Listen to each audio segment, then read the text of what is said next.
Hey, this is Abhijit Iyer-Mitra. I'm Senior Fellow at the Institute of Peace and Conflict Studies.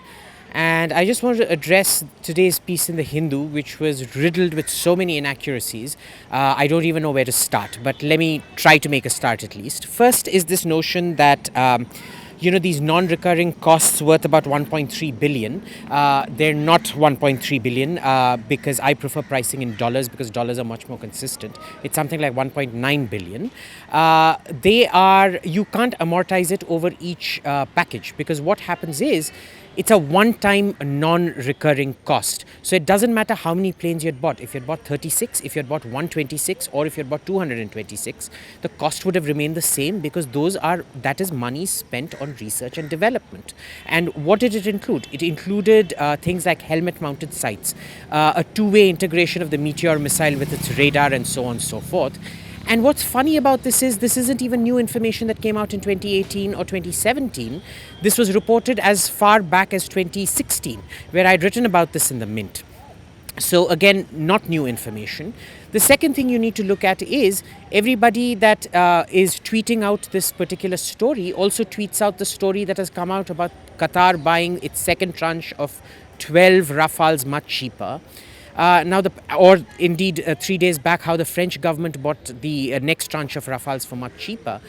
That happens because it's one-time non-recurring cost. Make up your mind. It's either a one-time non-recurring cost or you amortize it over all the packages. You can't have it both ways. Either those two stories that the National Herald ran were wrong or the Hindu story is wrong. You can't have your cake and eat it as well. Second is the point that's raised about the French secrecy pact that we have.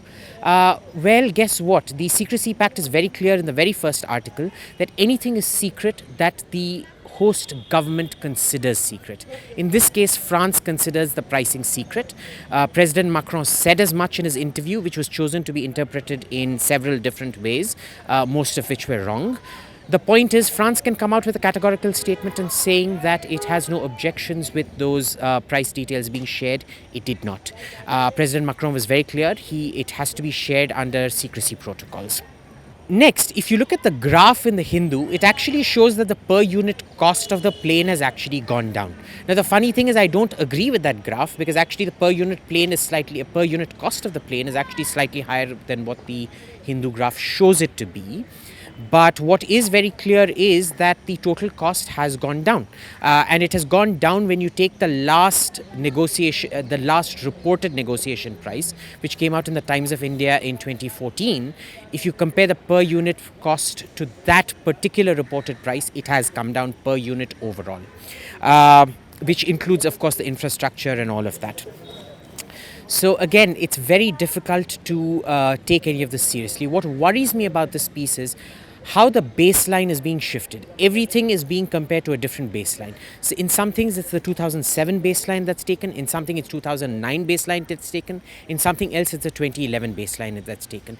You can't take it that way. You have to take it, if you want to gauge price savings, you have to gauge it with the contract that was almost allegedly complete. There is no such thing as an almost complete contract, but that was the contract for 126, which was at its stage of negotiations in early 2014. Finally, we have to come to this thing about objections being overruled. Now, you may not agree with the fact that objections were overruled because of procedural issues, but understand procedure has to be followed. If you follow Articles 51A, 71, 70, 71 and 72 of the Defence Procurement Procedure of 2013, then whatever was overruled in the minutes of the meeting that have been reported are absolutely accurate. Imagine if procedure had been overruled, the same accusation would again be levied at this government saying, you violated procedure, therefore corruption. This is pretty much heads you win, tails you lose. This is not the way defense procurement works, and I'm sorry, but this piece is not really, there is nothing. There is zero new information here. There is zero new contextualization here. Just rehashing old stories doesn't make for a new story. I'm sorry, but there is no water in this deal, in this piece. That's it.